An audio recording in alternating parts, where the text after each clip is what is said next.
नमस्कार दोस्तों, आज हम टाइप्स ऑफ फार्मिंग पढ़ेंगे जिसमें subsistence farming, commercial farming, mixed farming, intensive farming, extensive farming और इसी तरह टोटल 10 प्रकार के फार्मिंग के बारे में पढ़ेंगे जो एग्जाम के लिए मोस्ट इम्पोर्टेंट है। डायरेक्ट ये एग्जाम में एमसीक्यू मेथड से डायरेक्ट पूछ देगा ये कौन से फार्मिंग का पार्ट है। तो चलिए स्टार्ट करते हैं अपनी क्लास। तो पहला है मिक्स्ड फार्मिंग। मिक्स्ड फार्मिंग क्या होता है? Combine crop growing and livestock raising on same farm, यानी एक ही खेत पर फसल उगाने और पशुपालन को जोड़ी को हम लोग क्या करते हैं? मिक्स्ड फार्मिंग करते हैं। मिक्स्ड फार्मिंग में कृषि के साथ साथ पशुपालन भी होता है। जैसे एग्जांपल क्या हो गया? ग्रोइंग मेज एंड रेजिंग काउ टुगेदर, यानी मक्का उगाना और गायों को एक साथ पालना। ये किसके एग्जांपल है? मिक्स फार्मिंग के। मिक्स फार्मिंग का मतलब होता है कि एक ही खेत में क्रॉप एग्रीकल्चर भी करना और लाइव स्टॉक यानी पशुपालन भी करना, दोनों जिसमें होता है वो मिक्स फार्मिंग होता है। नेक्स्ट हमारा है सब्सिस्टेंस फार्मिंग। इसमें क्या होता है? Farmer grow food mainly for their family need not for cell. Subsistence farming का मतलब होता है कि इसमें जो किसान अपना भोजन उगाता है, मतलब कृषि करता है, वो स्पेसिफिक अपने परिवार के लिए करता है, ना कि उसको बेचने के लिए करता है। जैसे इसमें एग्जांपल क्या हो जाएगा? Small family farm in rural area, यानी ग्रामीण क्षेत्रों में जो छोटे परिवार के लोग होते हैं वो खेती सिर्फ अपने परिवार के लिए ही, यानी परिवार के जरूरत के लिए करते हैं, उसको बेचने के लिए नहीं करते हैं। उस तरह का फार्मिंग को हम लोग क्या करते हैं? Subsistence farming. और अभी पीछे हम लोगों ने पढ़ा है मिक्स फार्मिंग। उसमें क्या क्या होता है? उसमें एग्रीकल्चर के साथ साथ पशुपालन यानी लाइव स्टॉक होता है दोनों। और सब्सिस्टेंस फार्मिंग में होता है कि किसान जो कृषि करता है केवल अपने फैमिली नीड्स के लिए करता है, ना कि सेल के लिए करता है। नेक्स्ट टाइप है हम लोग का पास्टोरल फार्मिंग। इसमें क्या होता है? इसमें स्पेसिफिक रेजिंग एनिमल पे ध्यान दिया जाता है, यानी स्पेसिफिक पशुपालन पे ध्यान दिया जाता है, उसी को हम लोग कहते हैं पास्टोरल फार्मिंग। जैसे कैटल रेंचिंग, शीप फार्मिंग, यानी मवेशियों को पालना, भेड़ों को पालना, ये सारे एग्जांपल किसमें है? पास्टोरल फार्मिंग में। इसमें हम स्पेसिफिक पशुपालन पे ध्यान देते हैं। इसमें कृषि के पे उतना ध्यान नहीं देते, लेकिन पशुपालन पे ध्यान देते हैं, तो इसी को हम लोग कहते हैं पास्टोरल फार्मिंग। एग्जांपल में मवेशी पालना, भेड़ पालना, गाय पालना, भैंस पालना, ये सारे एग्जांपल इसी में आ जाएंगे। नेक्स्ट टाइप है हम लोग का प्लांटेशन फार्मिंग। प्लांटेशन फार्मिंग क्या होता है? तो large farm specialising in a single cash crop. इसमें क्या होता है कि बहुत से बड़े एरिया में, मतलब बहुत से लार्ज फार्म में सिर्फ सिंगल एक ही प्रकार का कैश क्रॉप लगाया जाता है। तो यहाँ ध्यान रखिएगा, सिंगल। इसमें जब प्लांटेशन होगा तो किसी एक ही क्रॉप का प्लांटेशन होगा जो कैश क्रॉप होगा। कैश क्रॉप में जैसे टी हो गया, कॉटन हो गया, कॉफी हो गया, ये सारे कैश क्रॉप में आते हैं। तो वही उसी को हम लोग प्लांटेशन क्रॉप करते हैं। जैसे एग्जांपल कॉफी, कोकोज, बनाना प्लांटेशन। इसमें क्या होता है? एक लार्ज फॉर्म में बस इसमें से कोई एक सिंगल क्रॉप ही लगाया जाता है, उसी को हम लोग कहते हैं प्लांटेशन क्रॉप। यानी एक ही नगदी फसल में विशेषज्ञता रखने वाले बड़े खेतों को हम लोग क्या कहते हैं? प्लांटेशन फार्मिंग करते हैं। एग्जांपल में कॉफी, कोको, केले और बागान। ये एग्जाम में कैसे क्वेश्चन पूछता है? तो ये डायरेक्ट स्टेटमेंट दे देगा, large farm specialise in a single cash crop is known है, तो उसको हम लोग, इस ऑप्शन रहेगा प्लांटेशन फार्मिंग, सब्सिस्टेंस फार्मिंग, तो उसमें हम लोग क्या कर देंगे? Plantation farming. तो ये ध्यान रखिएगा। नेक्स्ट है कमर्शियल फार्मिंग। इसमें क्या होता है?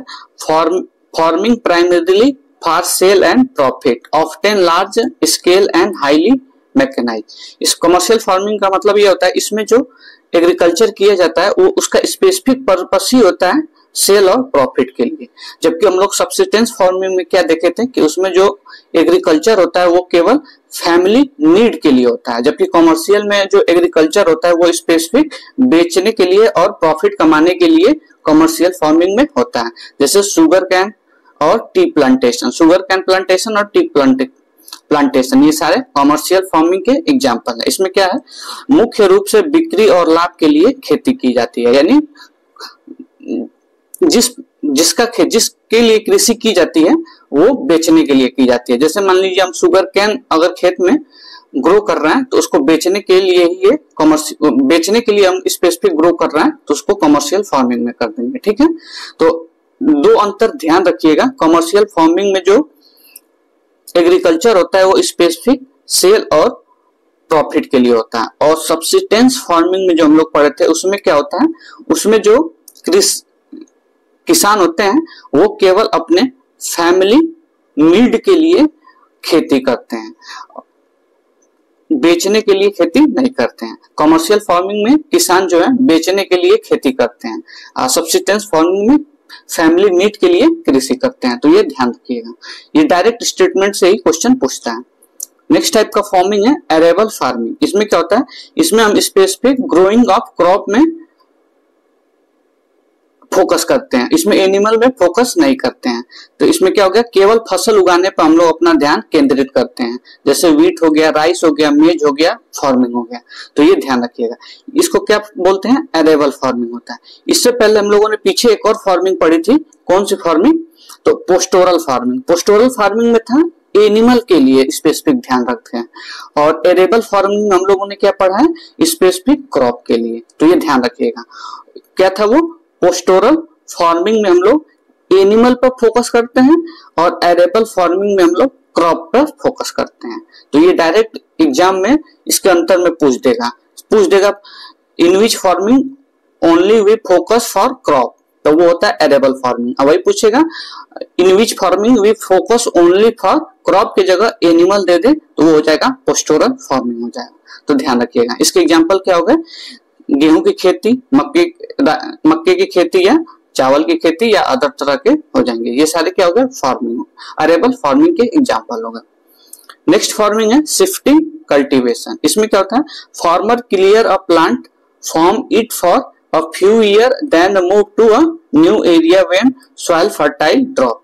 इसमें क्या होता है, किसान जो है एक प्लॉट को तैयार करता है और उसमें अपना जो भी क्रॉप लगाना होता है लगाता है, और जब लगता है उसका मतलब फार्मिंग करने के बाद उसकी सॉइल की फर्टिलिटी ड्रॉप हो गई है तो वो न्यू फॉर्म के लिए न्यू फॉर्म एरिया में अपना खेती करता है, यानी एक जगह से शिफ्ट होकर दूसरे जगह वो अपना खेती करता है। मान के चलिए इस प्लॉट में किसान ने अपना क्रॉप को बोया, और यहाँ बोने के बाद जब फसल काट लेता है और उसे पता चलता है कि इसकी फर्टिलिटी थोड़ा सॉइल की फर्टिलिटी डाउन हो गई है, तो ये यहाँ से शिफ्ट होके दूसरे फॉर्म यानी दूसरे प्लॉट में यानी दूसरे प्लेटफॉर्म में चला जाता है और वहां खेती करता है, फिर अगले साल शिफ्ट होके यहाँ आ जाता है। तो इसी को शिफ्टिंग कल्टीवेशन कहते हैं। तो ये ध्यान रखिएगा। नेक्स्ट टाइप है हम लोग का इंटेंसिव फार्मिंग। एक होता है इंटेंसिव फार्मिंग, एक होता है एक्सटेंसिव फार्मिंग। इन दोनों में बहुत कंफ्यूजन होता है। तो इंटेंसिव फार्मिंग क्या होता है, ये हाई इनपुट होता है, लेबर, फर्टिलाइजर या मशीनरी का उपयोग करते हैं on a small area of land maximising output. इसका मतलब इंटेंसिव फार्मिंग का मतलब ये होता है कि एक छोटे से एरिया में हाई लेवल का लेबर, फर्टिलाइजर या मशीनरी यूज करके इसको मैक्सिमाइज मतलब इस छोटे एरिया के क्रॉप को कितना से कितना ज्यादा मैक्सिमाइज कर लें, मतलब प्रोडक्ट को और बढ़ा लें, उसी के लिए हम लोग इंटेंसिव फार्मिंग करते हैं। उसमें फर्टिलाइजर का यूज करते हैं, नई टेक्नोलॉजी के मशीनरी का उपयोग करते हैं। इसमें बस सिंपल ध्यान रखिएगा कि हाई इनपुट मतलब अधिक उत्पादन के लिए भूमि के एक छोटे से क्षेत्र को उच्च इनपुट दिया जाता है। यानी कोई छोटा सा एक भूमि हो गया और इसमें उत्पादन करने के लिए जैसे मान के चलिए 2 क्रॉप इसमें लगा हुआ है और इस हमारी एक्सपेक्टेंसी है कि इसमें 4 मान के चलिए 4 जब ये क्रॉप होगा तो 4 kg के आसपास होगा। लेकिन इंटेंसिव फार्मिंग का उपयोग करके मतलब हाई उसमें फर्टिलाइजर यूज करके और नए टेक्नोलॉजी यूज करके हमारा रहता है कि इसको मैक्सिमाइज किया जाए। तो 4 नहीं बल्कि हमारा पूरा फोकस रहेगा 10 या 15 kg तक मैक्सिमाइज किया जाए। यानी एक स्मॉल एरिया से प्रोडक्ट को यानी जो भी क्रॉप है उसको मैक्सिमाइजिंग करना इंटेंसिव फार्मिंग कहलाता है। जैसे एग्जांपल क्या हो गया, वेजिटेबल फार्मिंग नियर सिटीज, यानी सिटीज में जो वेजिटेबल फार्मिंग होता है रहता तो छोटा ही एरिया है, लेकिन जब वहां प्रोडक्ट को बोया जाता है और जब उसको काटा सोइंग किया जाता है तो वो बहुत ही ज्यादा होता है। तो यही होता है, यही कहलाता है इंटेंसिव फार्मिंग, यानी स्मॉल एरिया में हाई इनपुट देके प्रोडक्ट को मैक्सिमाइज करना, यानी जो आउटपुट हमारा निकलेगा उसको मैक्सिमाइज करना ही इंटेंसिव फार्मिंग होता है। तो ये ध्यान रखिएगा। नेक्स्ट है एक्सटेंसिव फार्मिंग। इसका इंटेंसिव फार्मिंग का उल्टा होता है। तो वहां था हाई इनपुट, यहाँ देखिए है low input on a large area, वहां स्मॉल एरिया था, यहाँ लार्ज एरिया है। On a land often with low productivity per hectare, इसमें क्या होता है लो प्रोडक्टिविटी कम होगा। इंटेंसिव में क्या था, तो हाई इनपुट दे के स्मॉल एरिया में प्रोडक्टिविटी को मैक्सिमाइज करना था। एक्सटेंसिव फार्मिंग में क्या है, लो इनपुट दे के लार्ज एरिया में प्रोडक्टिविटी क्या होती है, मतलब उसकी प्रोडक्टिविटी पर हेक्टेयर लो होती है, और इंटेंसिव में उसकी प्रोडक्टिविटी पर हेक्टेयर बहुत ज्यादा होती है। और इसमें हाई इनपुट देते हैं जैसे फर्टिलाइजर और नए नए टेक्नोलॉजी का, इसमें क्या देते हैं लो इनपुट, बस जितना है उतना ही रिक्वायर्ड है। तो ये ध्यान रखिएगा। इसमें एक्सटेंसिव और इंटेंसिव फार्मिंग में हमेशा यही कंफ्यूजन होता है, किसमें लो इनपुट है किसमें हाई इनपुट है। तो एक्सटेंसिव में क्या है, लो इनपुट और लार्ज एरिया, और जो प्रॉफिट होगा बहुत कम होगा, मतलब जो प्रोडक्टिविटी निकलेगी वो बहुत कम होगी। और इंटेंसिव में हाई इनपुट देख के छोटे एरिया में मैक्सिमम प्रोडक्टिविटी होता है। तो ये ध्यान रखिए। जैसे ऑस्ट्रेलिया में मवेशी फार्म, वहां क्या होता है लो इनपुट देते हैं, लार्ज एरिया रहता है, बहुत बड़ा एरिया रहता है, उसमें मवेशियां मतलब अपना ग्रेजिंग करते रहते हैं, और इसमें प्रोडक्टिविटी पर हेक्टेयर के मामले में प्रोडक्टिविटी भी बहुत कम होती है। तो ये ध्यान रखिएगा। लास्ट फार्मिंग है हम लोग का ऑर्गेनिक फार्मिंग। इसमें क्या होता है, फार्मिंग विदाउट सिंथेटिक केमिकल, यानी नो आर्टिफिशियल फर्टिलाइजर और पेस्टिसाइड यूज होता है। तो यानी ऑर्गेनिक फार्मिंग में ये होता है उसमें हम किसी तरह का केमिकल, पेस्टिसाइड या फर्टिलाइजर हम लोग यूज ना करें, उसी टाइप के फार्मिंग को हम लोग ऑर्गेनिक फार्मिंग कहते हैं। इसका सबसे बेस्ट मेथड है कि ये इन्वायरमेंटली फ्रेंडली होता है, इससे पॉल्यूशन नहीं फैलता, और जो हम क्रॉप उगाते हैं वो बहुत ही प्योर और हेल्थ के लिए बहुत ही अच्छा रहता है। तो इसमें क्या करते हैं, इसमें कोई पेस्टिसाइड या कोई फर्टिलाइजर, केमिकल फर्टिलाइजर या केमिकल पेस्टिसाइड हम लोग यूज नहीं करते हैं, यानी सिंथेटिक रसायनों के बिना कोई कृत्रिम उर्वरक या कीटनाशक नहीं का प्रयोग करके हम लोग, और उसी को हम लोग ऑर्गेनिक फार्म करते हैं। तो इसमें बस ध्यान रखिएगा, ऑर्गेनिक फार्मिंग में हम लोग कोई भी केमिकल फर्टिलाइजर या पेस्टिसाइड यूज नहीं करते हैं। स्पेसिफिक किस पे फोकस करते हैं, तो नेचुरल मेथड पे फोकस करते हैं। जैसे गाय के गोबर से खाद के लिए हम लोग उपयोग कर लें, या बहुत अलग अलग तरीके के ऑर्गेनिक फर्टिलाइजर भी आते हैं जो इन्वायरमेंट के लिए हार्मफुल नहीं होते हैं। और इसका सबसे और मोस्ट इंपॉर्टेंट है कि जो ऑर्गेनिक फार्मिंग होता है उसमें सॉइल की जो फर्टिलिटी होती है वो कम नहीं होती है। जैसे जब हम उसमें केमिकल फर्टिलाइजर यूज करेंगे तो सॉइल की फर्टिलिटी एक टाइम के बाद घटने लगती है, लेकिन ऑर्गेनिक में ऐसा कुछ नहीं होता है। सॉइल की फर्टिलिटी भी बनी रहेगी और इको फ्रेंडली भी है, और इन्वायरमेंट में कोई इफेक्ट भी नहीं होगा पॉल्यूशन टाइप का, और स्वास्थ्य के लिए भी बहुत ही लाभदायक रहेगा। तो ये हमारे 10 तरह के फार्मिंग है। तो अब इसके कुछ हम एमसीक्यू कर लेते हैं कि कैसे क्वेश्चन एग्जाम में पूछते हैं। तो इसमें पहला क्वेश्चन है, which type of farming is practiced on a large scale with a modern equipment? तो इसको हम लोग क्या कहते हैं, इसको हम लोग कॉमर्शियल फार्मिंग कहते हैं, जिसमें मॉडर्न इक्विपमेंट का यूज करके हम लोग लार्ज स्केल पर प्रोडक्ट करते हैं। इसमें क्या होता है, कमर्शियल फार्मिंग में हम लोग जो भी किसान जो है अपने क्रॉप को उगाता है वो स्पेसिफिक पास सेल के लिए करता है। तो ये ध्यान रखिएगा। सब्सिस्टेंस फार्मिंग में क्या था कि सब्सिस्टेंस फार्मिंग में था कि किसान जो है, कोई भी किसान जो क्रॉप उगा रहा है वो स्पेसिफिक अपने फैमिली नीड के लिए उगाता है, जबकि कमर्शियल फार्मिंग में जो किसान है वो जो प्रोडक्ट को उगा रहा है, यानी जो क्रॉप को वो उगा रहा है वो स्पेसिफिक सेल के लिए उगाता है, वो भी मॉडर्न टेक्नोलॉजी यूज करके। तो ये ध्यान रखिएगा। नेक्स्ट क्वेश्चन है, in which farming method is land cleared by cutting and burning trees? तो ये कौन सा होता है, शिफ्टिंग कल्टीवेशन में होता है। इसमें क्या होता है कि जब एक शिफ्टिंग कल्टीवेशन, अभी हम लोगों ने क्या पढ़ा था कि जब किसान एक जगह बोता है और उसका लगता है कि इसकी फर्टिलिटी लो हो गई है, तो अलग शिफ्ट होकर दूसरी जगह बोता है।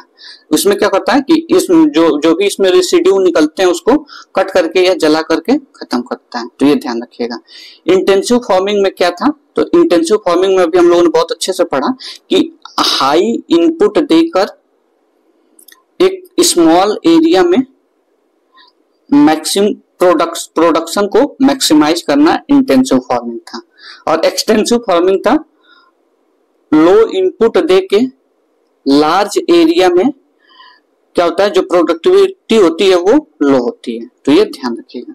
और इसमें एक और है मिक्स फार्मिंग। मिक्स फार्मिंग में क्या होता है, इसमें एग्रीकल्चर के साथ साथ हम लोग पशुपालन भी करते हैं। तो ये ध्यान रखिएगा, एग्रीकल्चर और पशुपालन एक साथ हो उसी को हम लोग मिक्स फार्मिंग करते हैं। और इसमें इसका आंसर क्या था, तो इसका आंसर है शिफ्टिंग कल्टीवेशन। नेक्स्ट क्वेश्चन है which farming technique uses natural fertiliser. नाम से ही स्पष्ट हो रहा है कि नेचुरल फर्टिलाइजर होगा, वो कौन सा होगा, वो ऑर्गेनिक फार्मिंग होगा। कमर्शियल में जो हम फार्मिंग करते हैं वो बेचने के लिए करते हैं। प्लांटेशन फार्मिंग में कि एक लार्ज फार्म एरिया में क्या करते हैं, एक ही तरह का कैश क्रॉप लगाते हैं, जैसे कॉफी का हो गया या टी का हो गया, उसी को हम लोग प्लांटेशन फार्मिंग कहते हैं। तो ये ध्यान रखिएगा। जिसमें हम लोग नेचुरल फर्टिलाइजर यूज करेंगे उसको हम लोग क्या कहेंगे, ऑर्गेनिक फार्मिंग।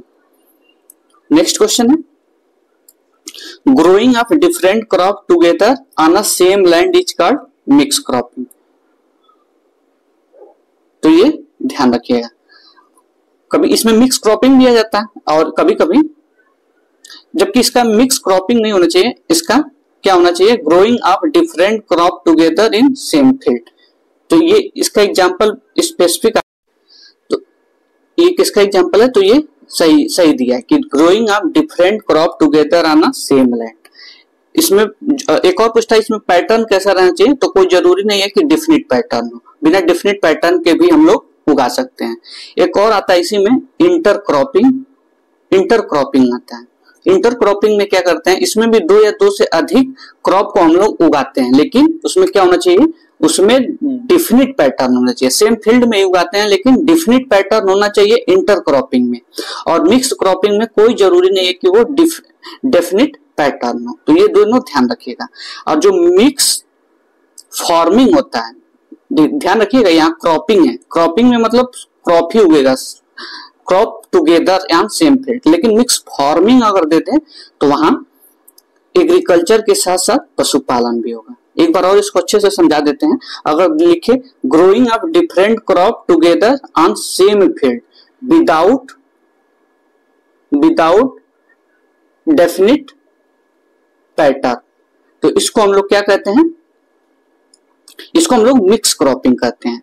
अगर यही सेम लिखे कि growing of different crop together on same field, बस यहाँ विदाउट की जगह लिख दे क्या, विथ डिफिनिट पैटर्न, तो उसको हम लोग क्या कहते हैं, उसको हम लोग कहते हैं इंटर क्रॉपिंग मेथड कहते हैं। तो ये ध्यान रखिएगा। और मिक्स फार्मिंग पूछे, फार्मिंग क्रॉपिंग की जगह फार्मिंग दे तो उसमें एग्रीकल्चर के साथ साथ पशुपालन भी रहता है। नेक्स्ट क्वेश्चन है which farming method is primarily practice in hilly area. Hilly area में हम लोग टेरेस फार्मिंग करते हैं। तो ध्यान रखिएगा। कमर्शियल फार्मिंग करते हैं स्पेसिफिक फॉर सेलिंग के लिए। तो ये ध्यान रखिएगा। नेक्स्ट क्वेश्चन है slash and burn agriculture is also called. उसको हम लोग स्लैश और बर्न को भी हम लोगों ने पढ़ा था, शिफ्टिंग कल्टीवेशन। जब किसान एक जगह बो देते हैं तो जो भी इसका रेसिड्यू होता है उसको स्लैश कर देते हैं या बर्न कर देते हैं। फिर वो स्लैश और बर्न करने से जो सॉइल की प्रोडक्टिविटी होती है वो कम हो जाती है। फिर ये यहाँ से शिफ्ट होकर दूसरे फॉर्म में अपना खेती करते हैं। तो इसीलिए स्लैश और बर्न एग्रीकल्चर जो है ये शिफ्टिंग कल्टीवेशन से रिलेटेड है। नेक्स्ट क्वेश्चन है in which farming system are crop and livestock raising together. तो ये ध्यान रखिए। देखिए यहाँ मिक्स फार्मिंग होता है, अगर यही मिक्स क्रॉपिंग रहता तो ये क्या बोलता, growing of two or more different crop in a without definite pattern. इसमें डिफिनिट पैटर्न की जरूरत नहीं होती है। तो यहाँ मिक्स फार्मिंग है तो यहाँ क्रॉप यानी एग्रीकल्चर के साथ साथ लाइव स्टॉक भी हम लोग करते हैं। ऑर्गेनिक फार्मिंग में नेचुरल फर्टिलाइजर यूज करते हैं। तो ये ध्यान रखिएगा। नेक्स्ट क्वेश्चन है crop rotation helps in, crop rotation जो किसमें किसमें हेल्प करता है, तो reducing pest, maintaining soil fertility, soil reducing soil erosion. तो all of the above answer हो जाएगा। नेक्स्ट क्वेश्चन है, which farming type is practice mainly for family consumption not for sale. तो फैमिली कंजप्शन के लिए भी हम लोगों ने पढ़ा था सब्सिस्टेंस फार्मिंग केवल फैमिली के लिए होता है, और कॉमर्शियल फार्मिंग जो होता है वो सेल के लिए होता है। ये दो इसमें इंपॉर्टेंट है। कंफ्यूजन हमेशा होता है सब्सिस्टेंस फार्मिंग और कॉमर्शियल फार्मिंग में, ऐसे ही intensive farming and extensive farming में, इसी दो में ज्यादा कंफ्यूजन होता है। तो आज की क्लास हमारी यही खत्म होती है। इसमें हम लोगों ने टाइप्स ऑफ फार्मिंग के बारे में पढ़ा और कुछ 10-15 कुछ महत्वपूर्ण फार्मिंग से रिलेटेड एमसीक्यूज किए। तो ये आज की क्लास हमारी यही खत्म होती है। और ऐसे मेरे साथ प्रैक्टिस करने के लिए मेरे चैनल को सब्सक्राइब करें, शेयर करें, लाइक करें और कमेंट करें। धन्यवाद।